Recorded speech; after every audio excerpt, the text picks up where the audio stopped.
Hello friends, welcome back to my series on minimalism. In today's video I wanted to share the things that I actually have not decluttered or minimized in my life. I know that kind of seems like a weird concept in a minimalism series, but I feel like there's so much pressure with the word minimalism to get rid of everything you own and only keep 30 things and get rid of things that you really love, and honestly that's not what it's about at all. Minimalism is about getting rid of the things in your life that are a distraction from doing the things that you really want to be doing. If things are taking away your time, your money, your space, and really just not bringing you any happiness in life, those are the types of things that I believe in getting rid of and in order to pursue a more minimalist lifestyle. But that being said, if you're an avid reader, you do not need to get rid of your whole book collection, or if you love baking, you don't need to get rid of all your baking supplies. So there's several categories in my life that I haven't fully minimalized and quite possibly never will. So most of these items are things that I have kind of gone through and sorted through and got rid of some things, but I've decided that overall I really want to keep a large amount of these items because they really add to my life and I really enjoy them. So the first thing is serving dishes.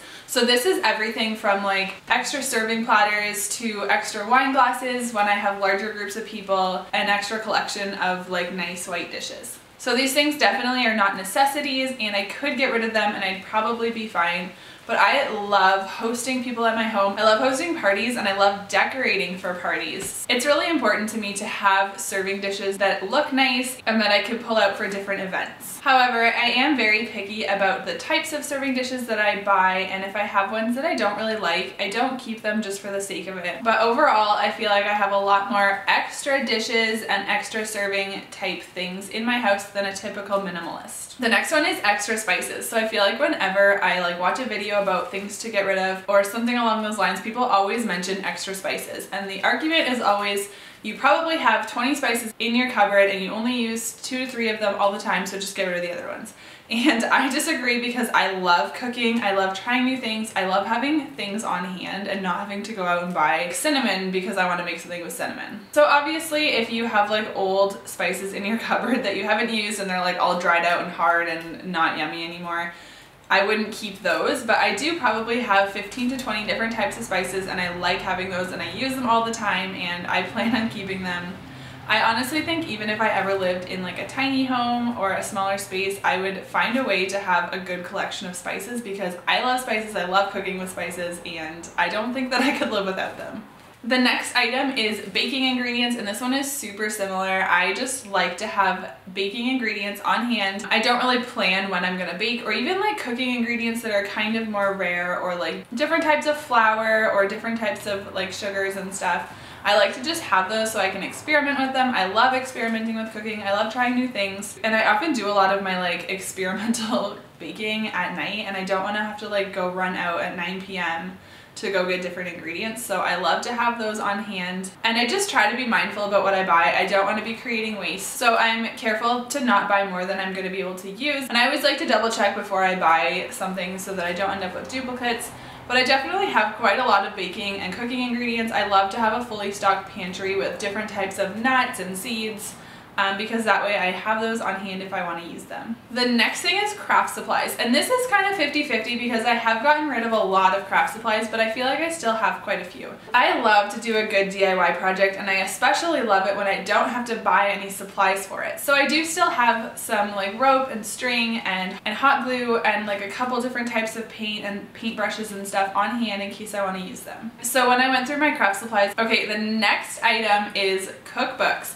I feel like I see this on every single minimalist list ever, and I am totally aware that cookbooks are so not necessary. Everything is available online. I could just go on Pinterest and find a recipe for cookies or a salad dressing recipe or whatever, but I love to have a physical cookbook in my hands. I like cooking with that. I like to not have to have my phone or my laptop on the counter when I'm cooking. I like to just have a book. There's something I like about food splatters on a cookbook because that means you've used it a lot. I don't know, that's probably weird.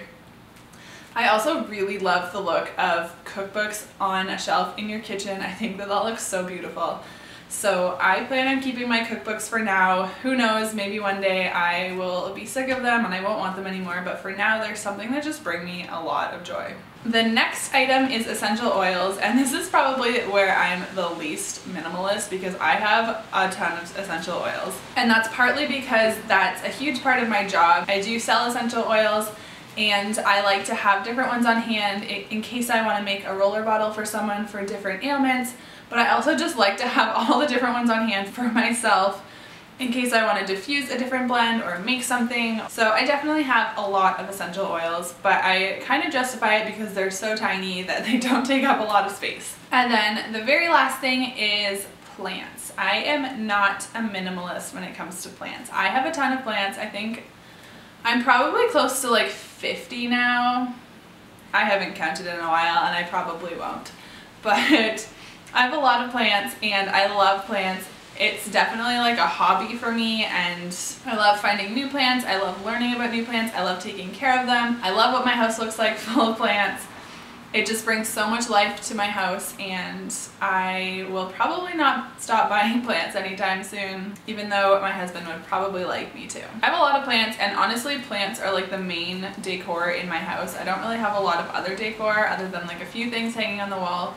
Most of the decor in my house, like on shelves and stuff, is plants. So, but that's how I like it. They bring me a ton of joy, and I have no intention of getting rid of any of my plants. So that is my list of things that I have not decluttered in my home. I hope that that helped. I feel like a lot of people feel a lot of pressure with minimalism, and they feel like there are certain rules and you have to follow certain rules and you have to get rid of certain things, and I just don't think that that's true at all. I feel like minimalism looks so different for everyone depending on your hobbies and your lifestyle and even just your stage of life. Like maybe one day I'll want to have less things in my house, but for now I'm really happy with the things I have, and I feel like there's been a lot of thought that goes into the things that I keep and the things that I get rid of. So I hope that you guys found this helpful. I'd love to hear what things you guys have held on to. If you're in kind of a minimalist journey and there's certain things that you love and you're not willing to give up, I would love to hear what those are, because I feel like they're so different for everyone, and I feel like that tells you a lot about a person what things they're not really willing to part with. So leave a comment below and let me know what those things are for you. But I hope you guys will check out the rest of my minimalism series. I've been posting lots of minimalist videos lately. So thank you guys so much for watching, and I will see you in my next video.